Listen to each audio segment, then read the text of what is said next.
Good morning, everyone. Thanks for joining us at 7. I'm Tracey McCain. And I'm Caitlin Nuclo. You're watching Eyewitness News here on the Wax. We appreciate that. We're going to have more on that breaking news and what we're learning right now about the death of former Vice President Dick Cheney in just a moment here. But first, we are expecting wind today in some parts of our state. So we want to get right to meteorologist Jill Gilardi and how it could impact your day. So wind everywhere or just... Well, wind will be blowing everywhere, but it could be a little stronger in a few locations. Is your mic on? I think so. Yes, it is. Okay. I don't know what happened. We checked it out. Okay. Well, we can't do weather. Oh, you sure? Come on. We can do it together. You were tempted. She just... I found it today. You have a different mic this morning. Yeah. That's so weird. I don't know why it's not working. I guess we'll send it over to you for now. Yeah, We'll figure this out. I'll fill it here. With some traffic. In the meantime, we'll get Jill's mic back up and running so that she can get you a check on that forecast. Again, it is Election Day. Polls have been open for just over an hour now. If you're heading out, you should be in really good shape. It's a nice day to head to cast your ballots. We're taking a live look at some bright sunshine. Obviously, we changed those clocks, so we fell back over the weekend, which means we're seeing some sun a little bit earlier. You will need the sunglasses. Sun glare could be an issue. Live look in Talland here, 84 east and westbound off of exit 68 by Cider Mill Road.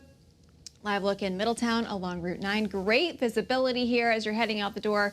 Here in Windsor, right on the Windsor Locks line by the Bradley Connector. Things moving through that stretch as well as they are here in Meriden along 691 east and westbound. That's where we see some daytime construction. We had a little bit of overnight road work through that area as well. So just make sure that you're taking your time through any active projects there.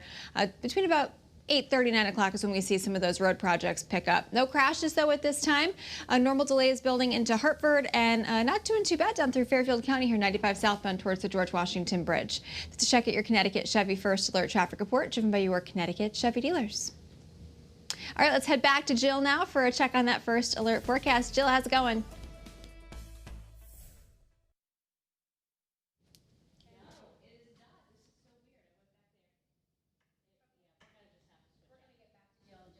We're going to figure out what's going on. Yeah, Jill, we thanks. do have some breaking news that we're on top of this morning. Former Vice President Dick Cheney has died at age 84. Yeah, Cheney served as vice president from 2001 to 2009 under President George W. Bush. Your reporter, Major Garrett, has a look back at his life and political career. In 2000, Dick Cheney was asked by George W. Bush to help pick his running mate. In the end, it was Cheney's name that rose to the top of the list. He really wanted me to come on board because he thought I could help govern, be part of his team, and that he wanted me involved in everything. Richard Bruce Cheney was born in 1941 in Lincoln, Nebraska, and grew up in Wyoming. He married his high school sweetheart, Lynn, with whom he had 2 daughters. In his late 20s, he moved to Washington, D.C., where he became President Gerald Ford's chief of staff at age 34. In 1978, he won his first of 6 terms in the U.S. House, representing Wyoming. I take this obligation freely. He became Secretary of Defense for President George H.W. Bush in 1989, overseeing the U.S. victory in the First Gulf War. In 1995, Cheney became CEO of Halliburton, the world's largest oilfield services company. It made him a multimillionaire. In 2000, he left the company to join the Republican ticket. This election is about real choices, that we are talking about the future of our nation. The bitter presidential contest was decided in Bush and Cheney's favor by a 5-4 decision of the Supreme Court. The September 11, 2001 attacks were the defining moment for the new administration. As the U.S. went to war in Afghanistan, Cheney also urged military action against Iraq. There is no doubt that Saddam Hussein now has weapons of mass destruction. Baghdad fell just 3 weeks after the U.S. invasion in 2003, but the alleged weapons of mass destruction were never found, and American forces began a long, deadly occupation. Even so, the Bush-Cheney team made national security the centerpiece of the 2004 re-election campaign. Because if we make the wrong choice, then the danger is that we'll get hit again. They won in a close election, but as the situation in Iraq disintegrated and U.S. casualties mounted, public opinion turned against the administration. George Bush has got to go. Cheney suffered multiple heart attacks, his first at age 37. He received a new heart in 2012. You wake up every morning with a smile on your face because you've got a new day you never expected to have. Dick Cheney, a man who was both soft-spoken and unyielding, became one of the most powerful vice presidents in American history. Major Garrett, CBS News, Washington. All right, just about 7:06, and it is Election Day, and Channel 3 is bringing you full coverage, of course, all day long. Right now, voters heading to the polls. Your reporter Anna Stansfield live from a polling place in Bristol. So, Anna, voters are getting ready to head out. What do they need to know? Well, guys, good morning. The polls are already open here this morning. We've seen probably about 50 people already, I'd say, in the last hour coming by to cast their ballots here in Bristol. But as you across the state head out to cast your ballots this morning, there's a couple things we need to let you know so you can keep them in mind. The first thing is that you're probably going to be met with some new technology that you've never seen here before. But the Secretary of the State says it makes for a more secure voting process than there ever has been in the past. New voting tabulators rolling out across the state this morning. Most of us getting our first look at them today. The Secretary of the State says they're simple to use and very secure. You enter your ballot the same way as always, then the machine scans it, and once it's done, it'll tell you your vote has been counted. They're not connected to the internet, and each of the machines is fit with a lock that only election workers have a key to.